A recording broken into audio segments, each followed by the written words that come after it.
میں نے کی دعوت کی دھوم میں مچاؤں، عطا ایسا کر حوصلہ یا الہی۔ شان امام اعظم ابو حنیفہ کے 19 حروف کی نسبت سے تیل ڈالنے اور کنگھی کرنے کے 19 مدنی پھول آپ کی بارگاہ میں پیش کرتا ہوں، جو کہ امیر اہل سنت دامت برکاتہم العالیہ نے 163 مدنی پھول میں تحریر فرمائے ہیں۔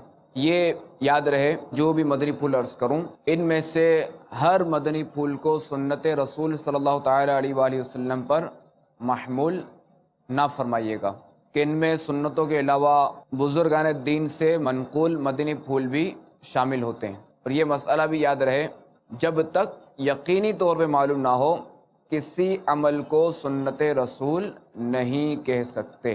حضرت سیدنا انس رضی اللہ تعالیٰ عنہ فرماتے ہیں، اللہ عز و جل کے محبوب دانۂ غیوب منزہ عن العیوب صلی اللہ تعالیٰ علیہ وآلہ وسلم سر اقدس میں اکثر تیل لگاتے اور داڑھی مبارک میں کنگھی کرتے تھے، اور اکثر سر مبارک پر کپڑا یعنی سربند شریف رکھتے تھے، یہاں تک کہ وہ کپڑا تیل سے تر ہو جاتا تھا۔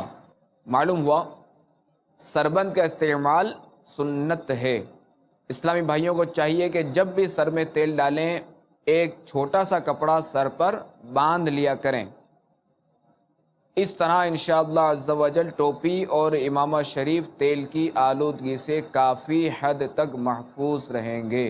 امیر علیہ سنت دامت برکاتہم العالیہ فرماتے ہیں کہ الحمدللہ عز و جل میرا برسہ برس سے بن نیت سنت سربند استعمال کرنے کا معمول ہے۔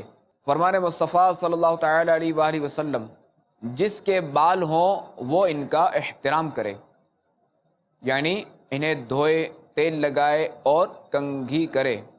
سر اور داڑھی کے بال صابن وغیرہ سے دھونے کا جن کا معمول نہیں ہوتا، ان کے بالوں میں اکثر بدبو ہو جاتی ہے۔ خود کو اگرچہ بدبو نہ آتی ہو مگر دوسروں کو آتی ہے۔ منہ، بالوں، بدن اور لباس وغیرہ سے بدبو آتی ہو، اس حال میں مسجد کا داخلہ حرام ہے کہ اس سے لوگوں اور فرشتوں کو ایذا ہوتی ہے۔ ہاں بدبو ہو مگر چھپی ہوئی، جیسے بغل کی بدبو، تو اس میں حرج نہیں۔ حضرت سیدنا نافع رضی اللہ تعالیٰ عنہ سے روایت ہے، حضرت سیدنا ابن عمر رضی اللہ تعالیٰ عنہ دن میں 2 مرتبہ تیل لگاتے تھے۔ بالوں میں تیل کا بکثرت استعمال خصوصاً اہل علم حضرات کے لیے مفید ہے کہ اس سے سر میں خشکی نہیں ہوتی، دماغ تر اور حافظہ قوی ہوتا ہے۔ فرمان مصطفیٰ صلی اللہ تعالیٰ علیہ وآلہ وسلم جب تم میں سے کوئی تیل لگائے تو بھووں یعنی ابروؤں سے شروع کرے، اس سے سر کا درد دور ہوتا ہے۔ کنز العمال میں ہے، پیارے پیارے آقا مکی مدنی مصطفیٰ صلی اللہ تعالیٰ علیہ وآلہ وسلم جب تیل استعمال فرماتے تو پہلے اپنی الٹی ہتھیلی پر تیل ڈال لیتے تھے، پھر پہلے دونوں ابروؤں پر، پھر دونوں آنکھوں پر اور پھر سر مبارک پر لگاتے تھے۔ طبرانی کی روایت میں ہے، سرکار نامدار مدینے کے تاجدار صلی اللہ تعالیٰ علیہ وآلہ وسلم جب داڑھی مبارک کو تیل لگاتے تو انفقہ یعنی نچلے ہونٹ اور ٹھوڑی کے درمیان بالوں سے ابتدا فرماتے۔ داڑھی میں کنگھی کرنا سنت ہے۔ بغیر بسم اللہ پڑھے تیل لگانا اور بال خشک اور پراگندہ رکھنا خلاف سنت ہے۔ پراگندہ یعنی بکھرے ہوئے رکھنا خلاف سنت ہے۔ حدیث پاک میں ہے، جو بغیر بسم اللہ پڑھے تیل لگائے تو 70 شیاطین اس کے ساتھ شریک ہو جاتے ہیں۔ حجت الاسلام حضرت سیدنا امام محمد بن محمد غزالی علیہ رحمۃ اللہ الوالی نقل کرتے ہیں، حضرت سیدنا ابو ہریرہ رضی اللہ تعالی عنہ فرماتے ہیں، ایک مرتبہ مومن کے شیطان اور کافر کے شیطان میں ملاقات ہوئی۔ کافر کا شیطان خوب موٹا تازہ اور اچھے لباس میں تھا، جبکہ مومن کا شیطان دبلا پتلا پراگندہ یعنی بکھرے ہوئے بالوں والا اور برہنہ یعنی ننگا تھا۔ کافر کے شیطان نے مومن کے شیطان سے پوچھا، آخر تم اتنے کمزور کیوں ہو؟ اس نے جواب دیا، میں ایک ایسے شخص کے ساتھ ہوں جو کھاتے پیتے وقت بسم اللہ شریف پڑھ لیتا ہے تو میں بھوکا اور پیاسا رہ جاتا ہوں، جب تیل لگاتا ہے تو بسم اللہ شریف پڑھ لیتا ہے تو میرے بال پراگندہ یعنی بکھرے ہوئے رہ جاتے ہیں۔ اس پر کافر کے شیطان نے کہا میں تو ایسے کے ساتھ ہوں جو ان کاموں میں کچھ بھی نہیں کرتا، لہذا میں اس کے ساتھ کھانے پینے، لباس اور تیل لگانے میں شریک ہو جاتا ہوں۔ تیل ڈالنے سے قبل بسم اللہ الرحمن الرحیم پڑھ کر الٹے ہاتھ کی ہتھیلی میں تھوڑا سا تیل ڈالیے، پھر پہلے سیدھی آنکھ کے ابرو پر تیل لگائیے، پھر الٹی کے، اس کے بعد سیدھی آنکھ کی پلک پر، پھر الٹی پر۔ اب سر میں تیل ڈالیے اور داڑھی کو تیل لگائیں تو نچلے ہونٹ اور ٹھوڑی کے درمیانی بالوں سے آغاز کیجیے۔ سرسوں کا تیل ڈالنے والا ٹوپی یا امامہ اتارتا ہے تو بعض اوقات بدبو کا بھپکا نکلتا ہے، لہذا جس سے بن پڑے وہ سر میں عمدہ خوشبودار تیل ڈالے۔ خوشبودار تیل بنانے کا ایک آسان طریقہ یہ بھی ہے کہ کھوپرے کے تیل کی شیشی میں اپنے پسندیدہ عطر کے چند قطرے ڈال کر حل کر لیجئے۔ سر اور داڑھی کے بالوں کو وقتاً فوقتاً صابن سے دھوتے رہیے۔ عورتوں کو لازم ہے کہ کنگھی کرنے میں یا سر دھونے میں جو بال نکلے انہیں کہیں چھپا دیں کہ ان پر اجنبی یعنی ایسا شخص جس سے ہمیشہ کے لیے نکاح حرام نہ ہو کی نظر نہ پڑے۔ خاتم المرسلین رحمت للعالمین صلی اللہ تعالی علیہ وآلہ وسلم نے روزانہ کنگھی کرنے سے منع فرمایا، اور یہ نہیں یعنی ممانعت مکروہ تنزیہی ہے، اور مقصد یہ ہے کہ مرد کو بناؤ سنگار میں مشغول نہ رہنا چاہیے۔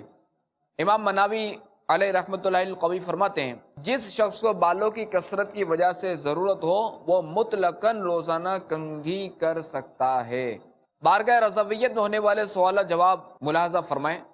سوال: کنگھا داڑھی میں کس کس وقت کیا جائے؟ جواب: کنگھے کے لیے شریعت میں کوئی خاص وقت مقرر نہیں ہے۔ اعتدال یعنی میانہ روی کا حکم ہے۔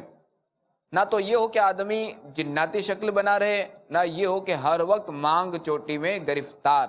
کنگھی کرتے وقت سیدھی طرف سے ابتدا کیجیے، چنانچہ ام المؤمنین حضرت سیدتنا عائشہ صدیقہ رضی اللہ تعالی عنہا فرماتی ہیں شہنشاہ خیر الانام صلی اللہ تعالی علیہ وآلہ وسلم ہر کام میں دائیں یعنی سیدھی جانب سے شروع کرنا پسند فرماتے، یہاں تک کہ جوتا پہننے، کنگھی کرنے اور طہارت کرنے میں بھی۔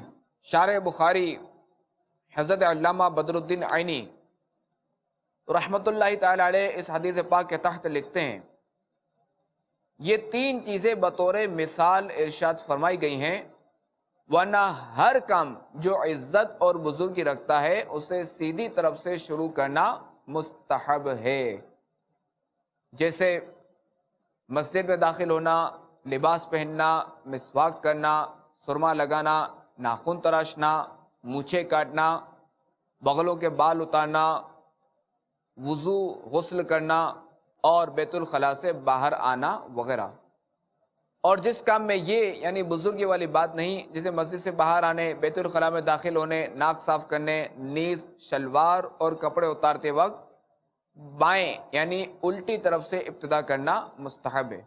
نماز جمعہ کے لیے تیل اور خوشبو لگانا مستحب ہے۔ روزے کی حالت میں داڑھی مونچھ میں تیل لگانا مکروہ نہیں، مگر اس لیے تیل لگائے کہ داڑھی بڑھ جائے، حالانکہ ایک مشت یعنی ایک مٹھی داڑھی ہے تو یہ بغیر روزے کے بھی مکروہ ہے، اور روزے میں بدرجہ اولا میت کی داڑھی یا سر کے بال میں کنگھی کرنا ناجائز و گناہ ہے۔ لوگ میت کی داڑھی مونڈ ڈالتے ہیں، یہ بھی ناجائز و گناہ ہے۔ گناہ میت پر نہیں، مونڈنے اور اس کا حکم کرنے والوں پر ہے۔ تیل کی بوندیں ٹپکتی نہیں بالوں سے رضا، صبح عارض پہ لٹاتے ہیں ستارے گیسو۔ میں نے کی دعوت کی دھوم میں مچاؤں، عطا ایسا کر حوصلہ یا الہی